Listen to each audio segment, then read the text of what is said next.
Hello students, स्वागत है आप सबका और एक नए वीडियो में। और हम पढ़ रहे थे स्टैंडर्ड 10 का chapter number 7 control and coordination. तो बढ़ते हैं हमारे नेक्स्ट टॉपिक की तरफ और हमारा नेक्स्ट टॉपिक है एनिमल्स नर्वस सिस्टम। तो आज हम एनिमल नर्वस सिस्टम के बारे में पूरा का पूरा एक ओवरव्यू लेने वाले हैं।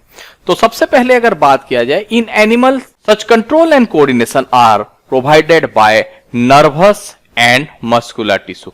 तो एनिमल्स का नर्वस सिस्टम का बात किया जाए तो ये कंबाइनली वर्क करता है या फिर कंबाइनली काम करते हैं कौन कौन से दो टिश्यू के हेल्प से, nervous tissue and muscular tissue, और जिसके बारे में हम अपने स्टैंडर्ड 9 में पढ़ चुके हैं। अभी हमें स्टैंडर्ड 10 में एक्स्ट्रा क्या दिया गया है उसी को ही देखते हैं। उससे पहले हम एक ओवरव्यू लेते हैं कि एक नर्वस टिश्यू या फिर जिसको हम एक न्यूरॉन बोल के कहते हैं, इसका स्ट्रक्चर क्या होता है। तो एक न्यूरॉन का अगर देखा जाए उसका बेसिकली 3 पार्ट होते हैं। एक जो सबसे पहला पार्ट जिसको हम सेल बॉडी बोल के कहते हैं, देन ये वाला जो बीच वाला पार्ट आपको दिख रहा है उसको एक्सॉन कहा जाता है, एंड ये फाइनली जो पार्ट जो रहता है उसी को हम क्या बोल के कहते हैं, एक्सॉन एंडिंग। ये 3 पार्ट बेसिकली हम पढ़े थे हमारे स्टैंडर्ड 9 में। और उसके बाद यहाँ पे क्या होता है, ये जो ब्रांचेस लाइक स्ट्रक्चर आपको दिख जाता है इसी को डेंड्राइट्स बोल के कहते हैं, जो कि रेस्पॉन्सिबल होते हैं कि ये क्या स्टिमुली रिसीव करने के लिए या फिर कुछ भी ऐसा चेंजेस जो कि हमारे एनवायरमेंट में होता है, ये इन सबको रिसीव करते हैं।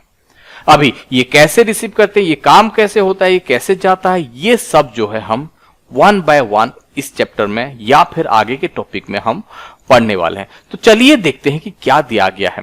Touching A hot object is an urgent and dangerous situation for us. अगर हम गलती से भी एक गर्म ऑब्जेक्ट को छू लेते हैं तो ये हमारे लिए बहुत ही डेंजरस सिचुएशन हो सकता है।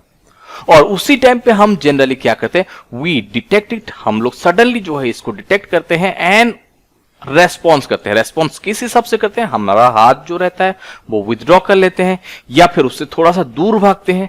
बट बात अभी यहां पे ये आता है कि how do we detect that. अभी बात यही आता है कि हम लोग को जो है वो पता कैसे चला कि हम एक गर्म ऑब्जेक्ट को छूने वाले हैं। तो इसका आंसर हमें यहां पे दिया गया, all information from our environment. ये सारे के सारे इंफॉर्मेशन जो हमारे एनवायरमेंट में चेंज हो रहे हैं, जो कि कुछ बदलाव के कारण हो सकता है, जो कि कुछ अलग सिचुएशन के बारे में हमें बोलता है, ये जितना भी चेंजेस होते हैं हमारे एनवायरमेंट में, ये सारे के सारे डिटेक्ट होते हैं किसके हेल्प से, हमारे न्यूरॉन में या फिर नर्वस टिश्यू में कुछ ना कुछ स्पेशलाइज्ड टिप्स प्रेजेंट है। ये पूरा का पूरा न्यूरॉन नहीं, लेकिन इनके जो डेंड्राइट्स जो रहते हैं इनमें क्या होता है, बहुत कुछ ऐसे स्पेशलाइज्ड टिप्स प्रेजेंट रहते हैं हमारे नर्व सेल में, जो कि डिटेक्ट करते हैं ये सारे के सारे चेंजेस, हमारे एनवायरमेंट में क्या चेंजेस हो रहा है, कैसा सिचुएशन है, गर्म है या ठंडा है, या फिर कुछ और भी सिचुएशन हो सकता है। सिर्फ गर्म ठंडा का बात नहीं करेंगे क्योंकि आगे पूरा का पूरा दिया गया है। तो कुछ स्पेशलिस्ट टिप्स प्रेजेंट रहते हैं ऑफ नर्व सेल में। ये वाला पार्ट जो मैं आपको बोल रहा था, यहाँ पे स्पेशलिस्ट टिप्स प्रेजेंट रहते हैं एंड उसी टिप्स में क्या प्रेजेंट रहते हैं, रिसेप्टर्स प्रेजेंट रहते हैं, जो कि हर एक जो छोटी से छोटी चेंजेस को हमारे एनवायरमेंट में जो कुछ भी होता रहता है उसको रिसीव करते हैं। और इसी के लिए इनका नाम क्या है, रिसेप्टर्स बोल के कहा गया है। इन अदर वर्ड हम लोग इनको सेंस ऑर्गन बोल के भी हमारे छोटे छोटे क्लास में पढ़ते हुए आ रहे हैं। अगर उसका एग्जाम्पल का बात किया जाए, जैसे कि हमारा आंख हो गया, नाक हो गया, टंग हो गया, तो ये सब जो है वो रिसेप्टर्स हैं जो कि हमारे एनवायरमेंट में किसी भी तरह चेंजेस को वो डिटेक्ट करते हैं। और वो डिटेक्ट या फिर बोल सकते हैं कि ये जो रिसेप्टर्स कहां पे प्रेजेंट रहते हैं, हमारे टिप ऑफ द डेंड्राइट्स। इसी डेंड्राइट्स की जो टिप्स जो होते हैं यहां पे ही ये सारे के सारे रिसेप्टर्स प्रेजेंट रहते हैं। तो यहां पे इस रिसेप्टर्स का नाम आपको थोड़ा बहुत याद रखना है। यहां पे हालांकि 2 रिसेप्टर्स का नाम हमें दे दिया गया है, जैसे कि गस्टेटरी रिसेप्टर्स, ये जनरली रेस्पॉन्सिबल होते हैं टेस्ट के लिए, हो गया, जो कि हमारे टंग में प्रेजेंट रहते हैं। ओल्फैक्टरी रिसेप्टर्स जो कि हमारे नाक में प्रेजेंट रहते हैं and they are responsible for the detection of smell, ये स्मेल डिटेक्ट करते हैं। देन ईयर में जो रिसेप्टर्स प्रेजेंट रहते हैं इसको क्या कहा जाता है, इनको फोनो रिसेप्टर्स कहा जाता है। आइज में जो प्रेजेंट रहते हैं इसको फोटो रिसेप्टर्स बोल के कहा जाता है। और थ्रू आउट हमारे सारे के सारे जो स्किन में जो रिसेप्टर्स प्रेजेंट रहते हैं तो इसको क्या कहा है, थर्मो रिसेप्टर्स कहा जाता है। थर्मोरिसेप्टर जो होता है बच्चों, ये रेस्पॉन्सिबल होता है किसके लिए, हॉटनेस और कोल्डनेस को डिटेक्ट करने के लिए। कुछ अलग से सिचुएशन के, जैसे मच्छर का काटना हो गया, किसी भी तरह का अगर कील हम लोग अब हमारे पैर में लगता है, किसी से मार खाना भी हो गया, ये सारे के सारे रेस्पॉन्स कौन करता है, हमारा थर्मोरिसेप्टर्स। वरच अगर हम गैस्ट्रेटरी रिसेप्टर्स का बात करते हैं, जब भी हम किसी भी तरह का खाना खाते हैं, बोलते हैं नहीं खाना बहुत टेस्टी हुआ है, खाना बहुत ही घटिया हुआ है, खाना बहुत ही कड़वा लग रहा है, खाना बहुत ही खट्टा लग रहा है, ये सारे के सारे जो हम टेस्ट कर पाते हैं ये गैस्ट्रेटरी रिसेप्टर्स की वजह से। Olfactory receptor in the same time बहुत ही अच्छा खुशबू दे रहा है, ये सारे के सारे। तो रिसेप्टर्स का काम यही होता है बच्चों कि हमारे एनवायरनमेंट में, आसपास में जो कुछ भी चेंजेस हो रहा है, इन सबको रिसीव करेंगे। और ये कहां पे प्रेजेंट रहते हैं, हमारे सेंस ऑर्गन में प्रेजेंट रहते हैं। क्या, रिसेप्टर्स प्रेजेंट रहते हैं। अभी नेक्स्ट बात क्या होता है, तो जितने भी रिसेप्टर्स जो थे एनवायरनमेंट में, जो कुछ भी चेंजेस हुआ, इन सारे चेंजेस को वो रिसीव कर लिए। रिसीव करने के बाद क्या होता है, अभी आगे हम लोग देखते हैं। This information acquire eight the end of the dendritic tips. जैसे मैं आपको बोला, ये जो कुछ भी इंफॉर्मेशन मिला किसको, रिसेप्टर्स को, ये रिसीव होता है कहां पे, ये डेंड्रेटिक टिप्स में। ये जितने भी डेंड्रेटिक टिप्स होते हैं, ये इन सारे इंफॉर्मेशन को कलेक्ट करते हैं, जो कि नर्व सेल के स्टार्टिंग पॉइंट में प्रेजेंट रहते हैं। क्लियर है। Then sets of chemical reaction that creates an electric impulse. तो जैसे कि ये रिसीव करते हैं, एनवायरनमेंट से कुछ भी चेंजेस होता है, वो उसको रिसीव करने के बाद क्या होता है, साथ ही साथ इनके साथ कुछ केमिकल रिएक्शन होने लगता है। और वो केमिकल रिएक्शन क्या करते हैं, एक इलेक्ट्रिक इंपल्स को जनरेट करते हैं, जिसको हम नर्व इंपल्स भी बोल के कहते हैं। तो एक एक करके याद रखो बच्चों। सबसे पहले क्या हुआ, एनवायरनमेंट में कुछ भी चेंज हुआ, एनवायरनमेंट में कुछ भी चेंज हुआ, वो चेंज रिसीव कौन किए, हमारे जितने भी रिसेप्टर्स प्रेजेंट होते हैं, जितने भी रिसेप्टर्स प्रेजेंट होते हैं, ये उसको रिसीव किए। और वो कहां पे हुआ, डेंड्रेटिक टिप में। डेंड्रेटिक टिप में ये हुआ।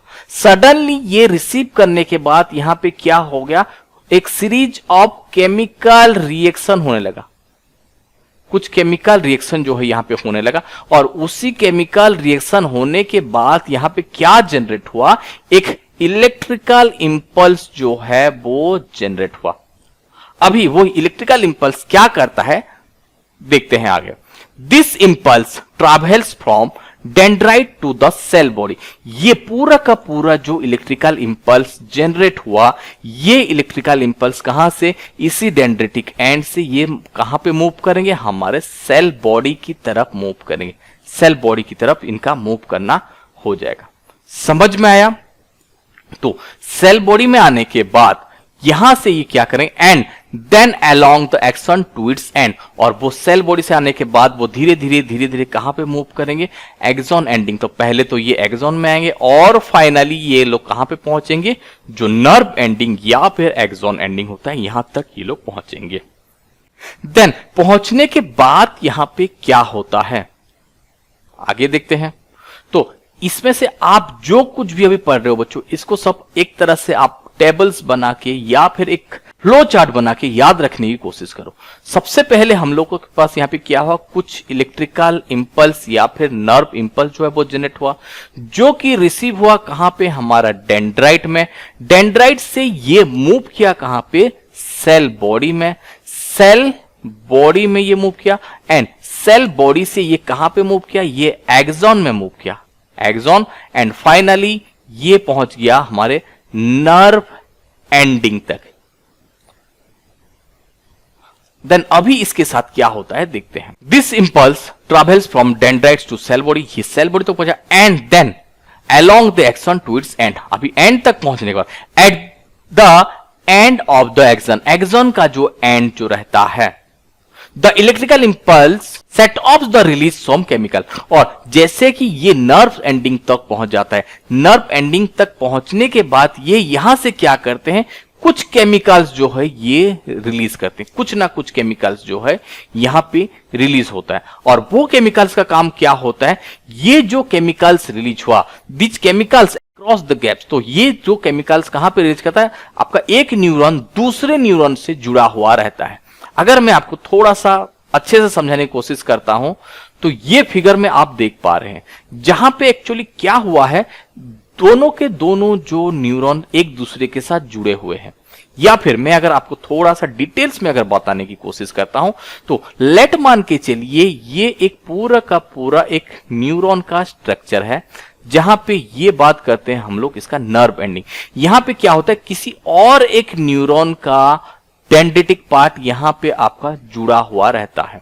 तो ये जो बीच का जो गैप यहां पे हमें देखने के लिए मिल रहा है, इसी रीजन को क्या कहते हैं, सिनेप्स रीजन बोल के कहा जाता है।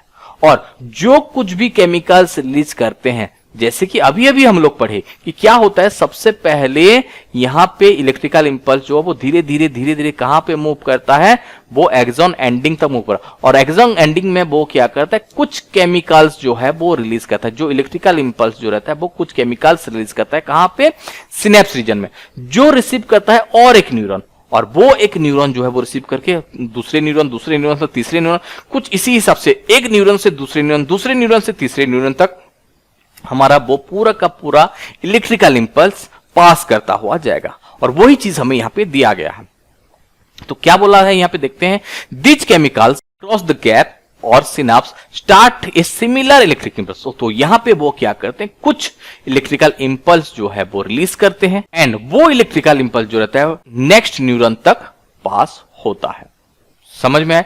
This is a general scheme how nerve impulse travel. और यही एक कॉन्सेप्ट है किस तरह से हमारा नर्व इंपल्स जो है वो पास कर रहे हैं एक से दूसरे की तरफ। हो गया। और इसी हिसाब से क्या होता है, a similar synapse finally allows a delivery of such impulse from neurons to other cell such as muscle cell और ग्लैंड सेल। तो ये इंपल्स एक न्यूरॉन से दूसरे न्यूरॉन से तीसरे न्यूरॉन, इस तरह से करके ये अपनी रेस्पेक्टिव साइट्स में ये पहुंचते हैं। हो सकता है वो मसल के पास हो या फिर किसी भी ग्लैंड्स के पास हो। तो ये वाला बात जो है आपको बहुत ही अच्छे से याद रखना, क्योंकि इसी से ही रिलेटेड क्वेश्चन आपको पूछा जाता है। जैसे कि यहां पे दिया गया है, हो गया, सबसे पहले हमें क्या बोला गया है, देखते हैं यहां पे, identify the parts of neuron. हमें उस न्यूरॉन के पार्ट को आइडेंटिफाई करना है। क्या, सबसे पहले हमें दिया गया where information is acquire. Information कहां पे एक्वायर हुआ बच्चों, जैसे कि ये डेंड्रिटिक एंड में जितना भी इंफॉर्मेशन मिला या फिर रिसेप्टर्स जो कुछ भी रिसीव किए, सारे के सारे जो है वो रिसीव कहां पे हुए,